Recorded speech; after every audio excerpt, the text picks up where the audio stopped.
Fala, meu jovem amante de psicanálise, psicologia e do conhecimento em geral. Hoje eu venho aqui para mais um vídeo, mas antes eu já quero pedir para você curtir, comentar, compartilhar e juntos vamos o quê? Dominar o mundo! Isso daí, aquele com conhecimento é capaz de transformar o mundo, claro, se ele quiser, né? E hoje, meus amigos, eu estou aqui para um tema que, para quem gosta de psicanálise, ele é um tema extremamente importante, que é a questão do entendimento do aparelho psíquico para Freud. Para a gente entender essa questão de como a psicanálise enxerga a psique, né, a mente, vamos dizer psique é algo mais amplo, né? Quando a gente fala de mente é como se a gente falasse da parte mais física. E quando a gente fala de alma ou psique, é como se a gente falasse daquela parte mais abstrata do pensamento, né?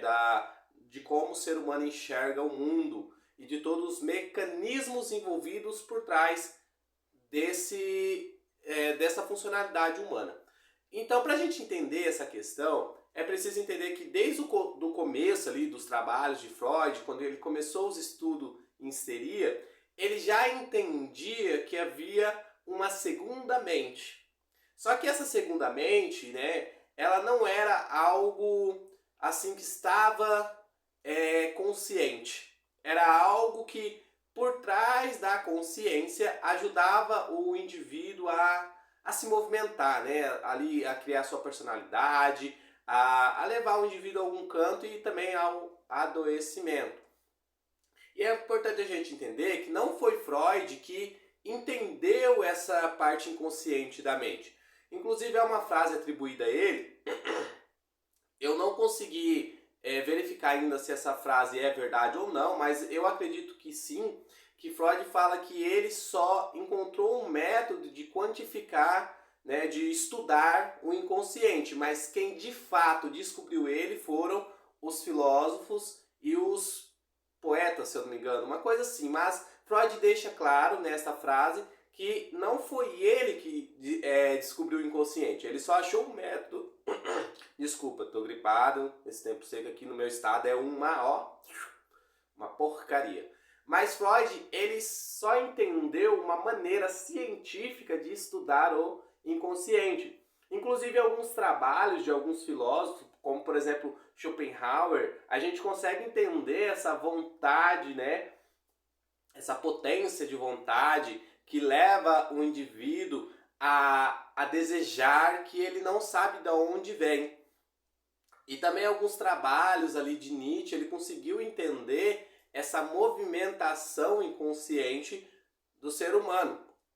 E Freud, a gente tem que entender que Freud ele era muito versado na literatura, na arte, na filosofia. Ele gostava muito de teatro, ele gostava muito dos contos mitológicos, né? Inclusive, o Complexo de Édipo é baseado numa história filosófica, numa história mitológica que é o Édipo Rei, né?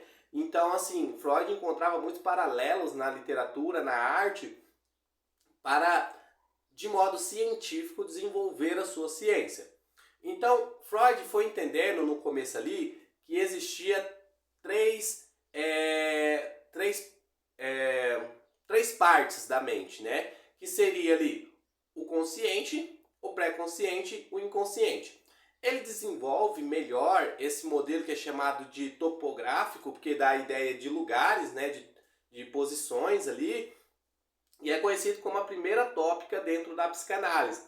E essa primeira tópica, ela é apresentada de maneira mais clara no seu livro que ele publicou em 1900, né, que na verdade estava pronto em 1899, mas foi em 1900, esse rolo todo, que se chama A Interpretação dos Sonhos, que é um livro muito extenso, tem 2 partes. Eu já li as 2 partes dele, é um trabalho muito denso, só que é um trabalho muito rico, que a gente pode ver a psicanálise literalmente surgindo, assim, sabe? Não é mais aqueles esboços preliminares, é como Freud ia entender... Desculpa, gente, desculpa. Era como Freud ia entender de fato a psicanálise. Tá, mas o que é esse modelo aí consciente, pré-consciente, inconsciente?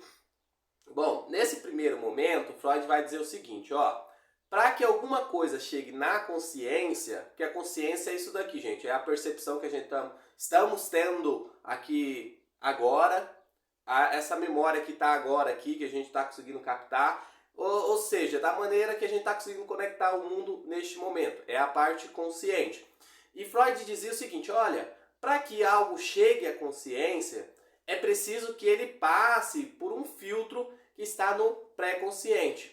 Pré-consciente são aquelas informações que estão acessíveis, mas não imediatamente, como é a consciência. Agora eu estou falando, então eu estou dizendo coisas conscientemente, mas se eu precisar de uma informação que eu não tiver agora, ela vai estar no meu pré-consciente. Então é algo que eu consigo alcançar, mas não está neste momento imediato. Então Freud diz o seguinte, olha, se alguma coisa quiser chegar à consciência, antes ela tem que passar pelas defesas pré-conscientes. Porque a pré-consciência, ela está ali entre o limite entre o somático e o psíquico. Ou seja, ela vai conseguir determinar o que pode chegar à consciência sem que cause angústia. Então existem vários mecanismos de defesas que vai filtrar o que vem do inconsciente. Porque o pré-consciente está nesse limite entre o que é a consciência e o inconsciente. Então vai ter esse filtro. Não é tudo que está inconsciente que chega na nossa mente. O que chega agora nesse momento presente é uma pequena parcela de um todo bem maior. Então Freud fala essa é a função do pré-consciente.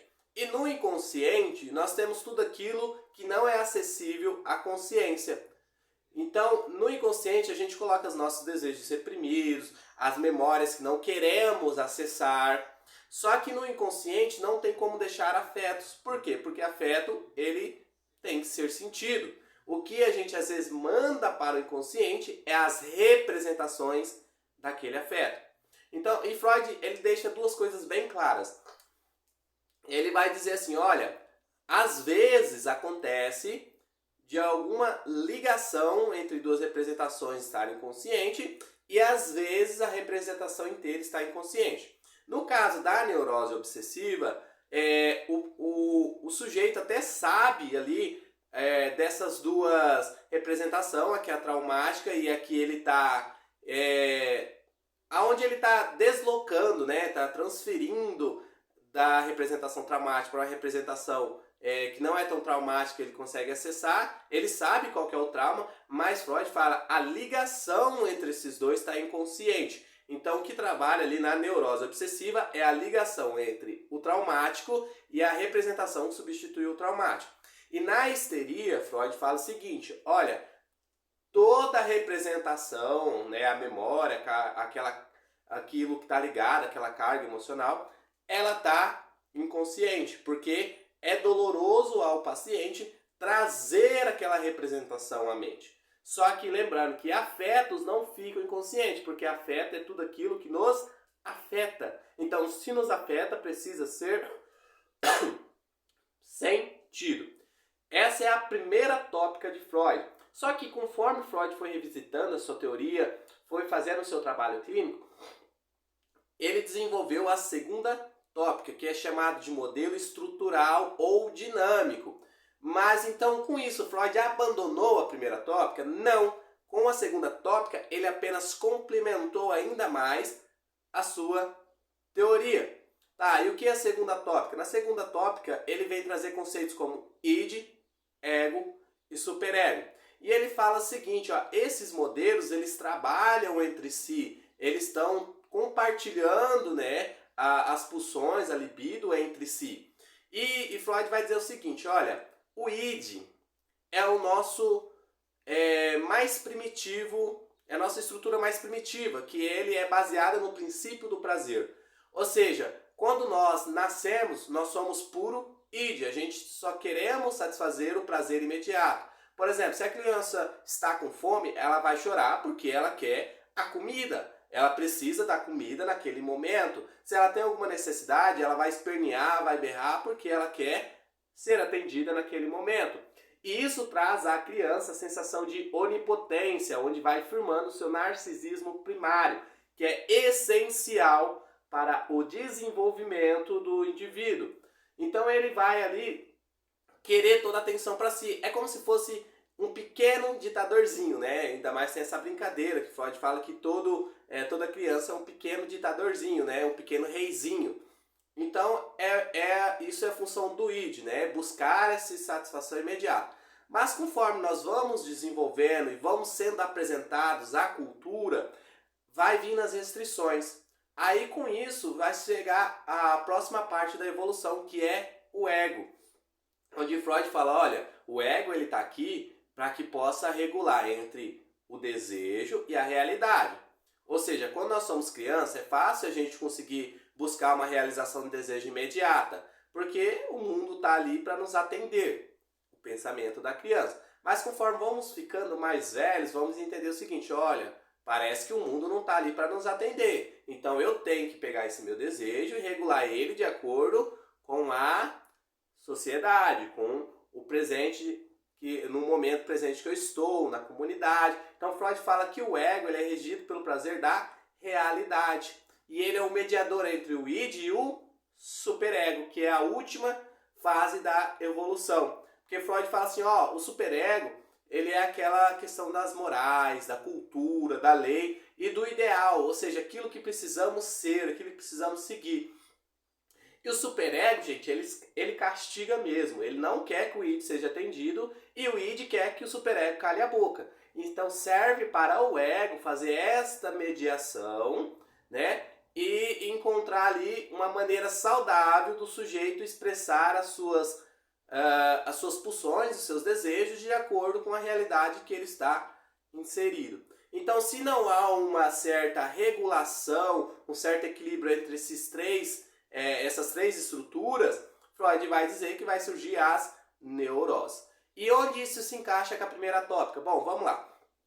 O superego, ele é tanto consciente, quanto pré-consciente, quanto inconsciente. Porque a criança internaliza as regras. E se ele não faz essa internalização, ele vai querer viver uma vida sempre em busca do prazer. E é aí que ele vai se lascar, porque ele vai a todo momento tentar satisfazer e não vai conseguir suportar o tédio, que é essencial para o desenvolvimento da vida.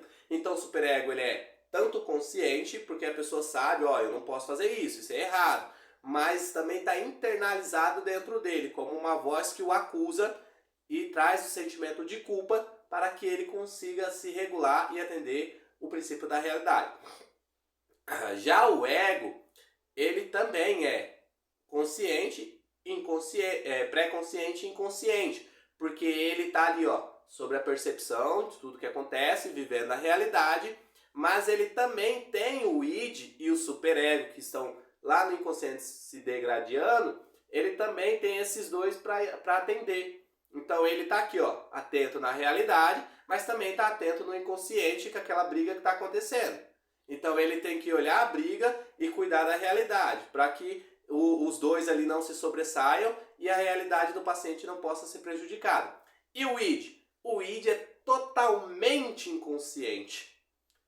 O id ele está totalmente no inconsciente, que é da onde tem a maior quantidade pulsional. Freud fala, ó, todas as nossas pulsões primitivas tá ali no id. E o id ele é atemporal, ou seja, se uma satisfação não for realizada, por exemplo, quando a criança tem 5 anos, quando ela tiver 6, 7 anos, não vai sumir. Ela vai ter 30, 40 anos, e se ela não trabalhar essa pulsão, ela vai levar para o resto da vida inteira.